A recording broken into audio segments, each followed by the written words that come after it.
run! Are you guys ready? Let's go! We won! Freedom is the right to do only good, not evil, is one of the famous sayings of Apolinario Mabini among our founding fathers. Mabini would likely be analogous to such international luminaries as Thomas Jefferson. Apolinario Mabini E. Maranan. He born on July 23, 1864, and he died on May 13, 1903, was a Filipino revolutionary leader, educator, lawyer, and statesman who served first as a legal and constitutional advisor to revolutionary government, and then as the first Prime Minister of the Philippines upon the establishment of the First Philippine Republic. He is regarded as the utak ng himagsikan or brain of the revolution, and is also considered as a national hero in the Philippines. Mabini's work and thoughts on the government shaped the Philippines' fight for independence over the next century. This is the replica of the house where Mabini was born and grew up in. Inside the replica, it has the kitchen utensils of Mabini. The first spot is the kabataan ni Mabini, mga alaala ni Mabini, at ang kanyang buhay estudyante.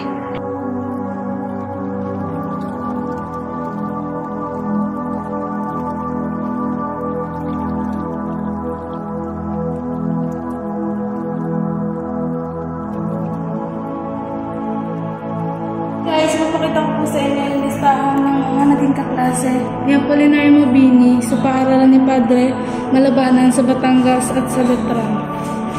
Mga kagamitang personal ni Mabini, salamin, baston na mga ginamit niya sa pagtuturo. Na may simbolong masoniko, mga botones na kanyang damit at pabigat sa mga papel. Visto Bueno, naglalaman ng detalye ng kanyang kapanganakan at mga talang akademiko ni Mabini mula sa artesibo ng Universidad ng Santo Tomas.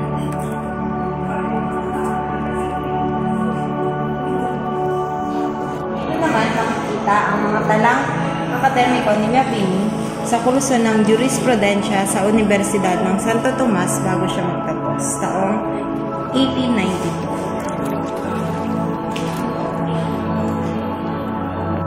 According to Alejandro, Mabini's younger brother, Cacpoles' favorite game was Sipa.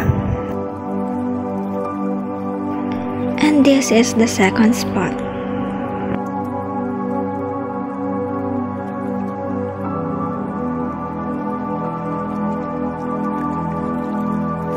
Mabini was among the liberals in Manila who exchanged letters with the propagandists in Europe.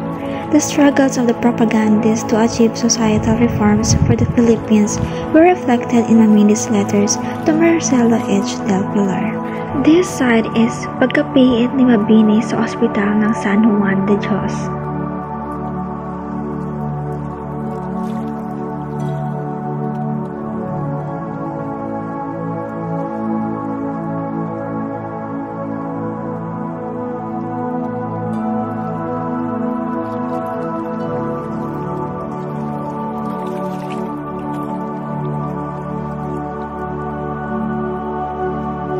The members of Grand Consejo Regional.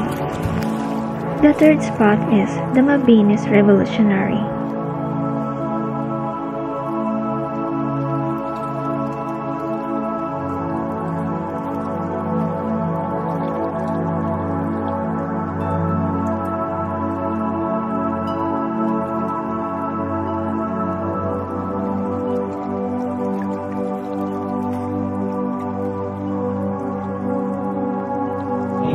So, here's the journal of Cebu. Ito po yung parada mula Malolos hanggang Bulacan patungong Simbahang Marasukan para sa pagtitibay ng Kongresong Revolution sa Pahayag ng Pilipinas noong September 29, 1990.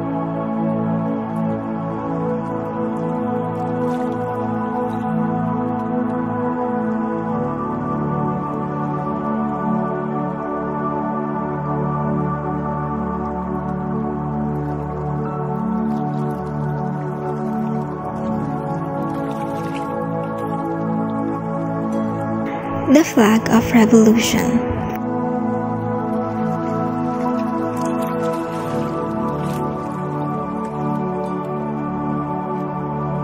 Since January 1896, I have not been able to stand because of weakness in my waist and legs.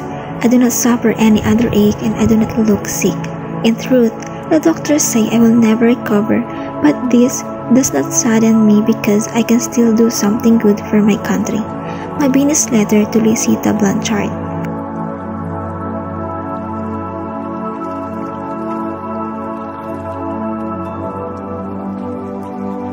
The fourth spot is War Against United States.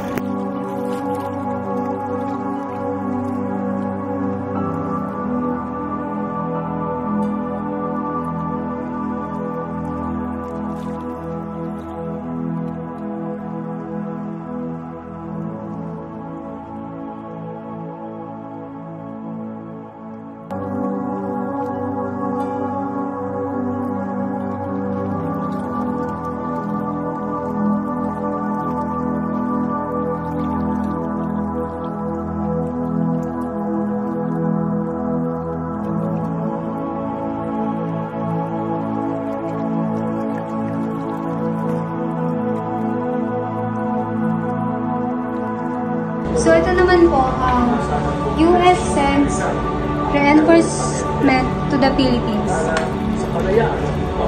Pagpapadala ng Estados Unidos na dagdag na sundalo sa Pilipinas. Pangalawa naman po is Spain sends reinforcement to the Philippines. Dito po. Naman po ay ang US attacks Puerto Rico. Ang pag-atake ng Estados Unidos sa Puerto Rico. Ito naman po, si Aguinaldo arrived in Cavite. Ang pagdating ni Aguinaldo sa Cavite. The Washington order US Asiatic Squadron to blockade Manila. Inatasan ng Washington ng US Asiatic Squadron na harangan ang Manila. When Spain sends reinforcement to Cuba. Ang pagpapadala ng Espanya ng dagdag na sundalo sa Cuba. US attack Cuba. Ang pagsalakay ng Estados Unidos sa Cuba. And last is US preparing for the war. Paghahanda ng Estados Unidos sa digmaan.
Hi guys! The fifth spot is War in Luzon.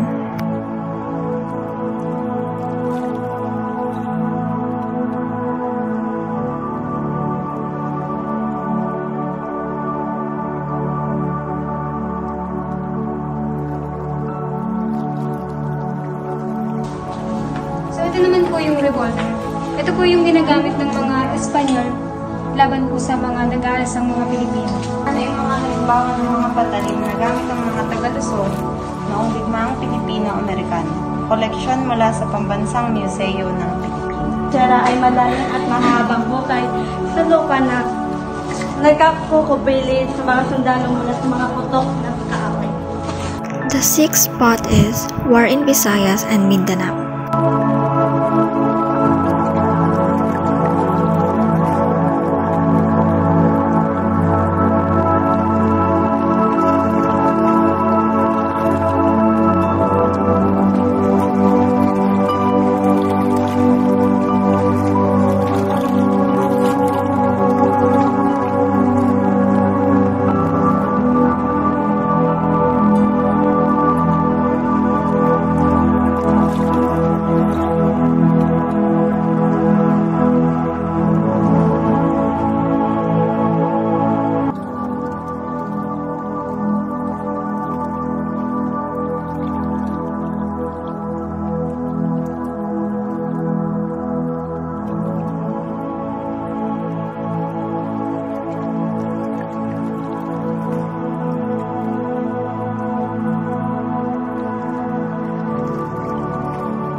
this is the last spot.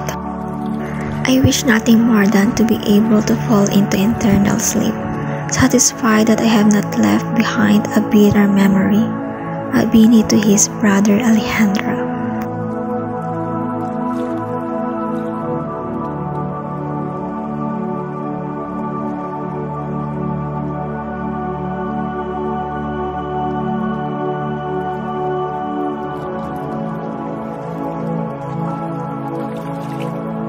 And this is the Mabini's chair and table.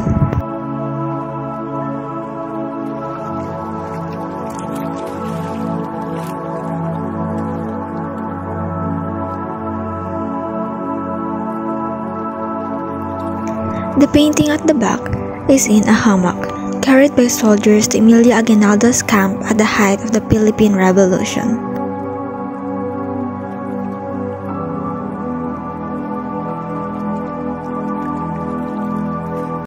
Woe to the revolution when the day comes, when the people, overburdened by contributions and consumed by abuses, turn to their enemies for salvation. Apolinario Mabini.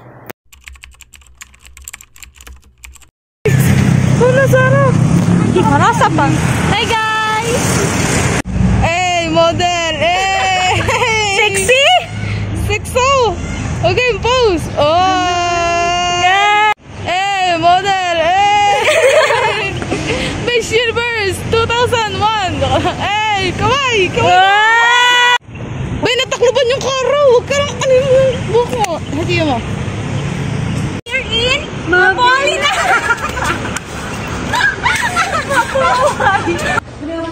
Yan na guys, mga pagod na po sila. Mga walang pangkain. Tinatakot mo ako. Tulog pa si pare. Uy, tulog pa si pare. Hi! Ay, nakatataglan! Andiyan po sila, pasok bahay. Pangit ang pintuan mo nag-arulit. Pinapasok po nila sa Apolinario Mabini habang tulog. Uy, what if bawal dito pumunta? Sige na, pasok na. Uy, papasok kayo. Magbibit, ikaw pumasok. Wala, ayoko. Baka naman dyan siya pala. Magbibidyo doon. Diretso kayo. Aray ko, bigat. Baka hindi tayo kaya. Baka mag-iba. Gawa natin. Wala tayo pambayad ko lang na pamasahe natin. Iwan na sabi! Iwan na si Abi. Dito na lang ka. Pangit. Video mo na lang ito. Pasok pa lang yun. Ayan na po guys. Di ko po kita. Walang gamit. Walang gamit. Dito na may gamit, diba? Talaga. Yung ano niya pa, sandok. Parang dogon kasi Ito bintana. Ito shoot mo pag nalaglag ikaw kumuha. Ah, sige, ilulus po namin dito ba? May gunon eh.